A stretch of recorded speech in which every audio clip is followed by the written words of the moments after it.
Hello everyone, welcome to the lecture series on landmark cases.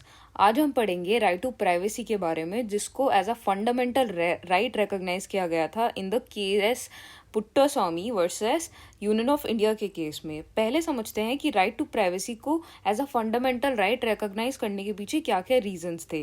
पहला reason था कि privacy safeguard करता है individual autonomy and personal freedom को। इट बेसिकली मीन्स कि एक इंडिविजुअल के पास राइट है to make independent choices for himself. दूसरा, एक डेमोक्रेटिक कॉन्स्टिट्यूशन हमारी सिर्फ लाइफ को प्रोटेक्ट नहीं करता, बट वो हमारे प्राइवेट स्फेयर को भी प्रोटेक्ट करता है। तीसरा, क्योंकि राइट टू प्राइवेसी बहुत इम्पॉर्टेंट बन जाता है in the AI era, because हम टेक्नोलॉजी के एरा में रह रहे हैं और सब ही सोशल मीडिया पे अवेलेबल हैं, तो इट बिकम्स इम्पॉर्टेंट कि हमें पता हो कि जो हमारा डेटा है वो कहाँ और किस पर्पस से यूज़ किया जा रहा है।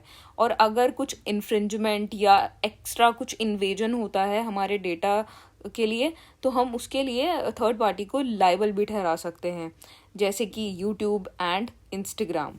आगे बढ़ते हैं। सो नाउ लेट्स अंडरस्टैंड ये केस क्या था। Justice KS. Puttaswamy versus union of India का। इस केस में 9 जज बेंच होती है सुप्रीम कोर्ट की, जो यूनानिमसली हेल्ड करती है कि जो राइट टू प्राइवेसी है वो एक फंडामेंटल राइट है under part 3 of the constitution. Why? Let's understand the background of this case. Government introduce करती है आधार स्कीम को, जो हमारा आधार कार्ड है, to provide residents with unique identification number, जो कि एक 12 डिजिट आधार नंबर हमारे आधार कार्ड पे होता है। इसके लिए हम सबको कुछ चीज़ें गवर्नमेंट को प्रोवाइड करानी थी, जैसे कि fingerprint, iris scan, photographs and other personal informations. इसको बेसिकली क्वेश्चन किया गया इस केस में। Let's understand what were the issues basically. इस केस में justice KS. Puttaswamy and others challenge the constitutional validity of this Aadhaar scheme. Petitioners बोलते हैं कि ये जो मैंडेटरी एंड कंपल्सरी कलेक्शन है ऑफ बायोमेट्रिक डेटा, ये हमारी वायलेट कर रहा है प्राइवेसी को, और हमारी पर्सनल लिबर्टी अंडर आर्टिकल 21 भी इससे इन्फ्रिंज हो रही है।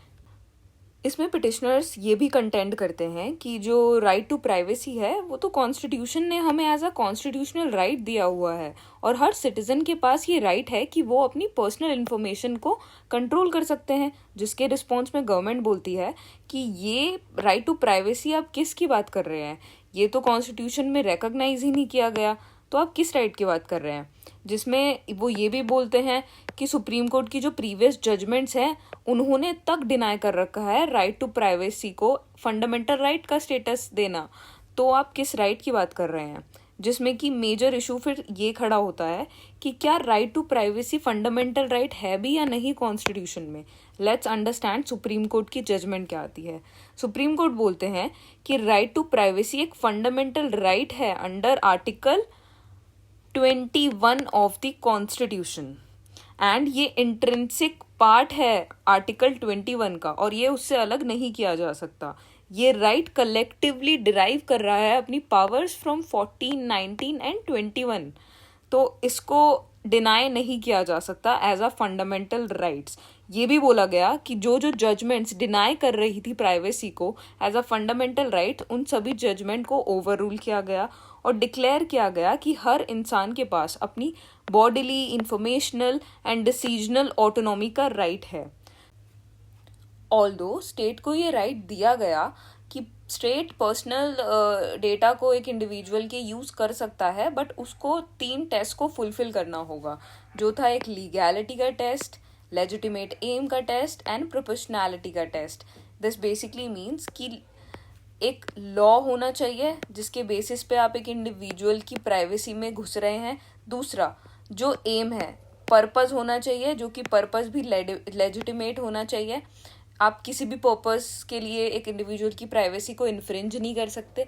तीसरा था प्रोपोर्शनैलिटी का टेस्ट, विच बेसिकली मीन्स कि अगर थोड़ी इन्फॉर्मेशन, जैसे कि 10% इन्फॉर्मेशन पे भी अगर काम चल रहा है, इसका मतलब ये नहीं है कि आप 50% या 100% इन्फॉर्मेशन एक इंसान की यूज़ कर लें।